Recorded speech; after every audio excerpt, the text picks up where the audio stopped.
Howdy folks, welcome back to JJ's Library and Readings. We're doing a late one today, so I got the fire on the ambiance, you know what I'm saying? This is a good sized chapter, so I say we jump right into it, but I hope y'all had a good day. I'm happy to record another video for y'all. Um, as always, I hope you're on your couch, or hopefully this late you're in your bed, maybe looking for something to listen to, and I so happen to post. Gotta post every day. Just like how you gotta do cardio every day. You know, I am debating on doing cardio tonight, but we'll see how that goes. We'll see how that goes. So, hope you're relaxed, got your coffee, or maybe not coffee, maybe more like NyQuil tonight, and maybe a late night snack. I think what would make a good late night snack? I always do the old cracker, meat, and cheese. So I hope whatever y'all got you're comfortable with, and I say let's jump back in. So, back with Between Two Fires, Chapter 17 of the Penitents and of Auxerre. The first sign of the group they were following was their tracks. They had pocked the damp ground of the road with their footprints, as many large group walking would have. But every 100 yards or so they have left an imprint where it seemed to though they had all fallen and pressed their bodies into the mud. Also, Thomas had noticed the white stumps of freshly snapped branches on trees near the road, with tracks leading up to those trees. When they got to the town of Ponchevillevert, Pont, Ponchevillevert, a strange sight greeted them. Someone had crucified a dwarf. He was still very much alive, however. As the cart drew closer, they saw that he had been tied in place rather than nailed there, and his feet rested on a little platform, although he was wearing a crown of very real thorns. A ladder lay in the grass near him, as well as a bucket of water with a sponge and a long stick. He did not speak to them as they approached, though he watched them the whole way. Pure Matthew stopped the mule, and they all looked at him, dumbstruck. He nodded at the bucket. Delphine clambered out of the cart and soaked the sponge, which he then held up to his mouth. He looked at the sponge in a way that made her think of a sheep. "Do you want to come down?" she said. He shook his head. "Are you sworn to silence?" "No," he said. "They didn't say anything about that." "They who?" said Thomas. "The penitents." "Who?" "Never mind." He closed his eyes now, moving his lips silently in prayer. "Pardon me," Delphine said. "What?" "You should come down," she said. "That can't be good for you." "I have 2 days to go. I'm only on my first day, and each town is to crucify someone for 3 days, don't you know?" "No," she said. "It's the only way." "It's the only way for what?" "If you're going to make me talk, give me more water. My throat hurts." She dipped the sponge again and held it aloft for him. "The only way to appease God, so he'll take the pestilence away." "Oh," she said. "Very wicked towns are to crucify three-piece people, but we are no better or worse than most." "Who decides how wicked your town is?" said Pure Matthew, fascinated. "They do." "Were you out in the rain?" Delphine asked. "They came after the rain. They came yesterday." "Do you have to stay out all night?" she said. He tried to ignore her and return his prayers, but she repeated her question. "They come and take me down at night." "The penitents?" "No, the town. The penitents are heading for Auxerre to perform a great miracle." "Come down," she said. He shook his head. "Why you?" "What?" he said again, clearly annoyed. "Why did they pick you? Did you volunteer? The town picks. They vote. It's a big honor." Thomas laughed, and the dwarf gave him a dirty look. "Are you sure they're coming back for you?" Thomas said, still amused. The dwarf went back to his prayers. "Listen, I know I'm not great at reading, but I have no idea what language he's speaking here, so I'm just going to skip to. Because if it were me up here, I'd start thinking maybe the good people would leave me on the cross to make sure God was happy. Did you think of that?" And then it says more of whatever language he speaks. The girl looked at Thomas. "I think you should take him down." He clearly wants to be up there, the priest said.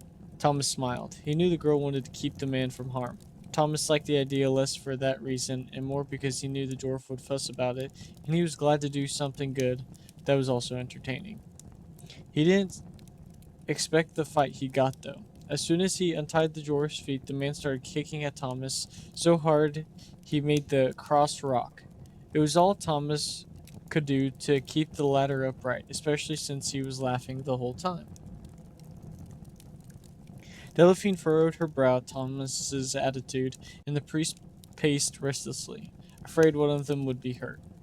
Thomas had the dwarf over his shoulder and nearly down the ladder, with his burden kicked against one of the side of the cross and tipped the ladder, spilling them both into the soggy grass. "You little bastard," Thomas said, angry now. The little man fumed at him from where he sat in the high grass. The priest thought of a surly rabbit and laughed into his hand despite his best intentions. The dwarf tried to climb the cross and resume his place, but Thomas grabbed him by the breeches and hauled him down again. "I want to save my town," the dwarf screamed, with tears of frustration in his eyes, and the game lost its humor even for Thomas. "Do you really want to go back up there?" Thomas asked. The man sat down in the grass and looked bewildered. "I don't know," he said. "But don't you see? This is the one thing I can do as well as anyone else. I can't plow, I can't build, but I can suffer. God wants suffering now." The priest opened his mouth to contradict the man, but nothing came out. "Shit," Thomas said. And then he helped the dwarf back up the cross and tied him fast.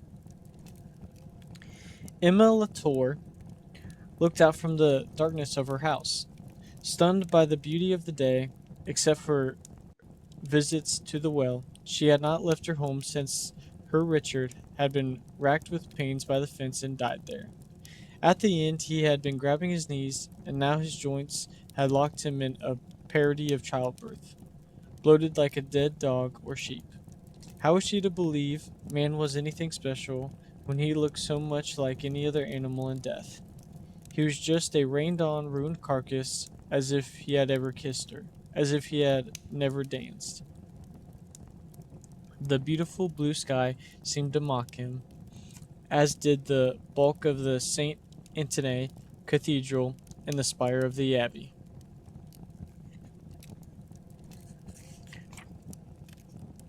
Both of these stabbing upward from the high ground across the river in Auxerre, nothing but false promises lay across the river or up in the sky. Her carrots were nearly gone, and she was sick to death of them. They hurt her few teeth, and she checked the skin of her arms constantly because she had the idea that the carrots would turn her yellow. She needed to cross the bridge into town, though the thought made her shiver in fear. If only her sons would come, but they had their own children to think of, and she had not seen any of them in a week or more. Her little cottage had been forgotten. Now she was looking out her window, staying well back from the light so it wouldn't illuminate her yellow skin. She heard a voice coming across the fields, and it was beautiful. It belonged to an angel. She saw him, or her, sprinting down the weedy path, wearing a white skirt of sorts, runched up to the belt of running, bare of chest and foot. It was a boy, nimble as a fox and so lovely to watch, with his tangled blonde hair bouncing. The child angel leapt upon her fence of uneven branches and bounced along its length, causing the window in a beautiful, heavily scented sing-song, as if he could see her where she cowered in the shadow. And der angel opened death's seal, and all of Auxerre behold, for they are afraid, but now the holy men are come. So holy from God in heaven to make miracles on dem square, come and see, in front of thy church, but not in it. For thrown down are the priests, and the dead are thy bishops. Come and see, people of Auxerre come to see. He leapt off the fence and over the birthing corpse of her husband, and ran through the field, which was spotted purple with new growths of thistles.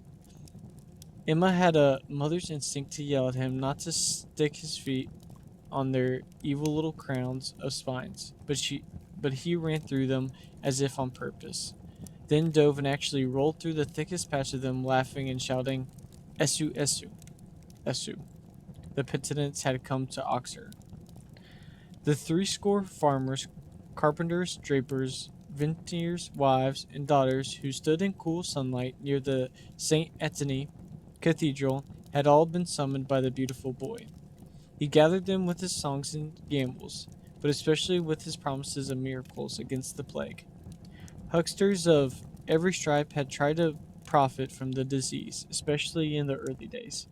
Before they too sickened or grew afraid, so many relic sellers and apothecaries had come that soon any stranger with a case and a gleam in his eye was in danger of being beaten and flung into the yone, along with his sweetly herbed potions, deer bones, magic feathers, galen cakes, or sap from the cedars of Lebanon. When the disease bore down and the die-off began, the town was left alone. Although her gates stood open, the bishop had said, when asked for his counsel on whether to impose a quarantine, "The fox already makes his bed among the hens," which was very close in spirit to the signor's observation that closing those gates would be leading hens to piss. Auxerre thus dutifully flew the black banner announcing the presence of the great death, but remained open to whoever cared to brave it, be they pilgrims, refugees, or men with pretty lies to tell. And now the boy had come, and he was different. He was quite credible as the herald to a prophet, with his eyes of northern ocean blue eyes and his dimpled smile. Even his German accent, normally a hindrance to these xenophobic times, lent him an air of exoticism. After all, in some holy cure were to come to Auxerre, it would not come from Burgundy. Why not the piney forest of the north? But this boy sold no cures. He never mentioned money at all. "Wait," he said, capturing his audience with an up-pointed finger and a theatrical tilt to his head. "I believes I hear them, but perhaps you will hear them, too, if you make der Alleluia." Nobody spoke. "Children of God, make her Alleluia, Alleluia," they cried, and a drum began to beat a simple march.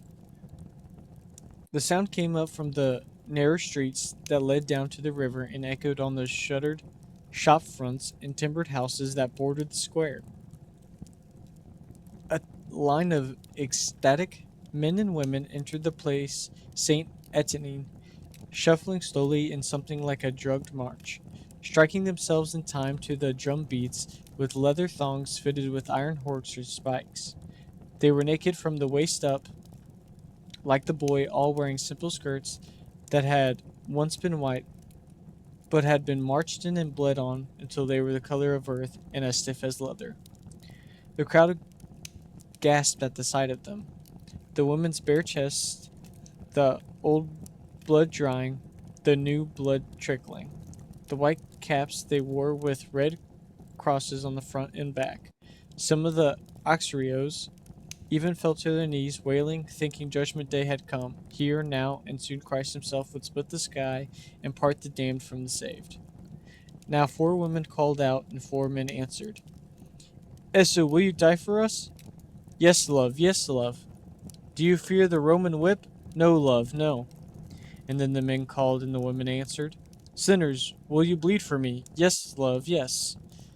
"Do you fear the pestilence?" "No, love, no." Then all together, "Who will come and walk with us in his steps, to show him that our love is true 30 days. Behind these 8 and the drummer trailed a score or so who had clearly been recruited from other towns, all stripped to the waist, though less uniform in appearance. Some of them whipped themselves with tree branches. A girl walked behind, bearing a bundle of sticks on her back to replace those that split. Now the drummer beat 3 beats, and they all stopped. They shouted, "Esu!" and flung themselves face down into the street, arms out, cruciform, electing a gasp from the crowd. The ones at the rear then stood and came forward, giving a stroke of the whip or the branch to each prone figure they passed, until they reached the front and flung themselves down again. In this way, like some horrible caterpillar, the entire line worked its way up towards the square in front of St. Etienne, and the astonished crowd of onlookers then collapsed all at once, all but the man beating the drum. He set this aside now and looked at the crowd. "I am Rutger the Fair," he said, drawing himself up to his full height. Fair might have been a name for his youth. It seemed a better word to hang on an urban womanizer than on this handsome but shocking man of 30 or so, graced with the broad, muscular chest of a woodcutter or a swordsman, brutally scarred from months of flagellation. His carelessly shaven or intentionally cut scalp would have set well on a madman, but his deep-set eyes shone with intelligence, even wisdom. A goatish beard of blond and gray erupted from his chin. He seemed less of a cleric than the antidote to clerism. If Christ had been German as well as a carpenter, and if he had survived his scourging, and if he had shorn his head with a broken bottle, he might well have looked like this man. "I come to you, Auxerre, from the land of Saxony, where the plague is not yet come, and shall never come. I stand before you to offer you either the cup or the sword. The cup is that of forgiveness, and the sword is that of wrath." Now the boy came up from behind the crowd, bearing a pewter goblet and a small sword. He stood by the man, stomping his feet twice. "God demands a tithe. If 1 in 10 of you turn from your lives of false comfort and walk with us for 30 days, your town will be spared. Or if 3 of you will sit the cross for 3 days, your town will also be spared. But if you stay here and do not show the Lord your love, you will all die the death of the stone under the arm, or the stone in the crotch, or the death of the spitting of the blood. I see by your faces you know these deaths. Yeah?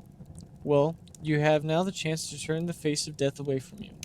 Shall I speak further on God's offer, or will you harden your hearts and go to your houses to die in sin?" "Speak on!" someone yelled. Another repeated it. "Yup," Rutger said, and the cruciform penitents behind him stood, arms out, faces lifted to the sky. Some of them were sobbing. He spoke. Emma watched amazed as the butcher and the vintner named Jules, who had once courted her sister, came bearing a two-wheeled cart. They put her poor stiff husband in it, revolted by his decomposition, but seemingly unafraid of his disease. Why were they not calling out of her? Because she sat in shadow, and they thought she was dead too, like almost everyone on this side of Yoni? Or they thought that she had run away? "Where are you taking him?" she asked, letting a little sunlight fall on her face so they could see her. She winced as much from the sunlight as from fear of their recognition to her color. But she did not startle them. If they thought she was yellow, they were very polite about it. "The cathedral," Jules said. "You'll want to see this, Emma." "Are you burying him?" "No, Emma, come to St. Etienne." So saying, they carted her Richard away, his knees still locked against his chest, a little blond boy, now visible, skipping before them through the thistles and singing a song in German. The sun was lowering from the 3 dead Auxerrois were brought before the cathedral of St. Etienne. Richard was the worst of them, having been dead a week, but 2 others had been chosen. A beautiful young maid had broken hearts in the wine shop by the front gate, was only 1 day gone, though her beauty had already been cast down. She had been healthy at daybreak, but at noons the plague had turned her the color of an eggplant and killed her outright. The third was Yevedi Muchanu, the bishop's acknowledged mistress, who died after fighting grimly through an unheard of 10 days of lancings and bleedings, leaving behind 3 of the Bishop of Auxerre's chubby, dark-eyed bastards. She had been wrapped in a shroud and buried, but the German boy commanded her to be retrieved. Yeti's mother, also a fighter, had brawled in the churchyard to keep her daughter's hard-won Christian burial from being upset, grabbing away the sexton's shovel and breaking one penitent's nose with it before being wrestled down and hustled off by her neighbors. Auxerre had tried to please God with Christian burials, but clearly something more was required. The cart was drawing near Auxerre. The square tower of the cathedral beckoned them as they topped a hill near Pergony. But with only only an hour of sun left, they decided to take camp near the wall of an old convent, long abandoned and swarmed with ivy now, blushing mostly red. All the ivy in the abandoned village of Pergony crawled towards Auxerre, as if reaching for it with delicate fingers. The girl slept hard, and neither man wanted to rouse her from her sleep. Thomas covered her with her horse blanket, and then he and the priest left her and went into the damp woods bordering the field, looking for sticks dry enough to burn. Delphine woke alone in the cart, her heart racing from a dream that was a devil was in Auxerre turning people into puppets. In the dream, she was able to stop it, but the devil, who had too many eyes, was very angry, and it chased her. That was when she woke. She knew the dream was true, and she was very frightened and pulled a blanket over her head. Then she thought of her father and mother, and of how she would have felt to see either of them turn into a devil's plaything. She gathered her blanket around her, meaning to set off down the road, knowing she didn't have much daylight in which to walk the last few miles. An angel was sitting on the back of the mule, facing her and wringing its hand. It was the same one who had seen in Paris and back home in Normandy. It was the saddest she had ever seen an angel look. It told her to stay in the cart, speaking as if every word would hurt it. Why? She said. She would only make things worse, it said. However noble her desire was, getting to Avignon was all that mattered. Is the devil going to Auxerre? Yes, a very strong one is already there, and another is coming. Who will help the people in the town, will you? It hung its head. It was a minor angel, made better at messages than war. The strong ones were fighting in heavy. Delphine thought, from the way the angel spoke, that this fight must not be going well. She wanted to cry. What would happen to the souls in heavens if the angels lost? Would they go back to their bodies? Now she imagined her mother and the father at the end of a stick, jerking beneath the devil's hand in a parody of a dance. Stay in the cart. She could not bear to say no to the angel, so she shook her head, though so gently a person would not have noticed. She looked around to make sure the priest and the knight didn't see her, because they would stop her, or follow her and put themselves in danger. She bent to muddy her finger and wrote on the side of the cart. Then she patted the mule's side, as much to comfort herself as him, and started off down the road barefoot. Please, the angel said behind her, and she stopped for a heartbeat, then kept going. She was afraid she might lose heart, so she made herself count 10 steps before she looked behind her. The angel was gone. Thomas found the empty cart with writing on its side. He put his meager bundle of sticks and chestnuts on the ground and called the priest over. The priest read it to him. Stay here. Fully 100 people had gathered to see the Penitents perform their miracle in the square before Auxerre's cathedral. A light breeze blew, but it was not so cold since the rain stopped. Rookier's followers held candles, the last candles the remaining Benedictine monks at the Abbey of St. Germain had. They wanted no part of the penitents' display, but the Auxerriers had told them plainly that they would have no more food brought to them unless they gave their tapers. The brothers had already killed their last hog and chickens, and their measly garden could not get them through the winter.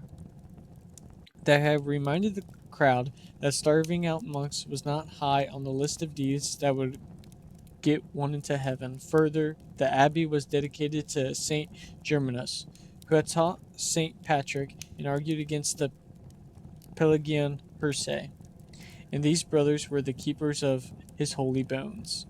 When Gilles the armorer suggested that these bones might be put into broth, the monks knew that they would get nowhere, appealing to the better natures of the Auxerriers, and the candles were surrendered. Bookgear beat his drum, slowly at first, then faster and faster. The penitents, having handed their candles off to the people, bloodied themselves with their whips and branches in time to the rhythm, ending in an organistic frenzy that actually sprayed droplets into the crowd. The madness spread from the flangel lance to the ground. Many cried out or swayed. They were moved to begin striking themselves or one another. More, shouted Rutger, and the blond boy echoed him, crying, More! His open-mouthed grin might have been the same if he were sledding down a steep hill. Some in the crowd punched each other. Then the biting began, and the scratching. One who held a candle held it to his face, lighting his beard, then slapping it out with a hoarse scream. At the crescendo, Jules cut his little finger off with his own knife, shocking Emma, who stood near him open-mouthed. Rutger saw this and smiled for the first time, showing his crooked teeth. Yes, Rutger said. Und so, it is enough. He beat the drum one time hard. The crowd's violence obeyed, and they edged closer. Now he pointed at his acolytes, the 4 men and the women who had given the call in response. They took their evil hooked whips and stood near the dead. Rutger banged the drum. Death, where is your power? He echoed. Gone, responded the 8 whipping the dead ones. With each question, he banged the drum. With each response, the dead were scored. Death, where are your teeth? Broken. Death, where are your wings? Gone. Death, where is your staff? Broken. Death, where is your glass? Gone. With this last stroke, the body of Yevit Michonio jerked. The crowd gasped. Death, whom do you serve? The Lord. Death, will you obey? Yes, love. Death, will you relent? Yes, love. Now all the dead spasmed when struck. Some at the edges of the crowd went away, but others leaned in, eyes wide. The last slice of sun dipped below the horizon, leaving the sky lavender and pink. Death, will you release this woman? Yes! Yvette stood in her shroud. A stain spread from where her mouth was. A woman screamed with a few men cheered, and more ran. Death, will you release this girl? Yes!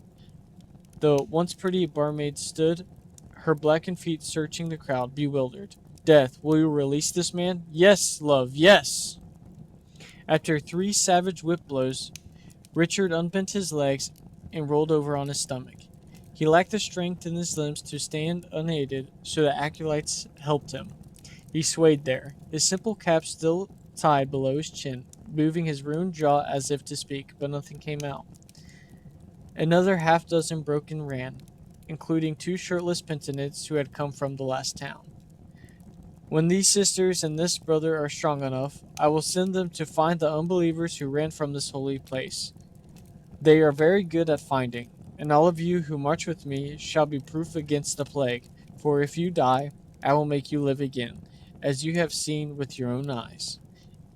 Emma, who had been watching all of this as if in a dream, moved forward, shouting, No! Rutger saw her and said, This woman fears her husband, even as Lazarus was feared, but her man will heal and love her once more. All these departed shall be restored to health, if you believe. This is wrong, Emma shouted, pointing at her cane, and then, pathetically, leave him alone. Wrong? How can this be wrong when it comes from the Lord? It is only Christ to raise the dead, and I do not think you are him. Are you sure? There is no middle place, you know. You had better be sure. If you're a man of God, Emma said, pray the Pater Noster.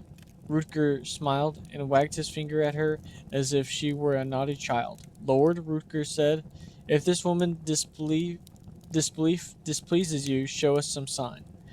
The boy threw the stub of a carrot at her, hitting her dress. The crowd gasped. Everyone was looking at her, many with their mouths open in disbelief. She looked at her arms and saw why. She had turned yellow. Now a voice from the crowd spoke up. Stop it! The young girl in a dirty gown stood near the front of the crowd, holding a blanket around her. Stop it! She shrieked.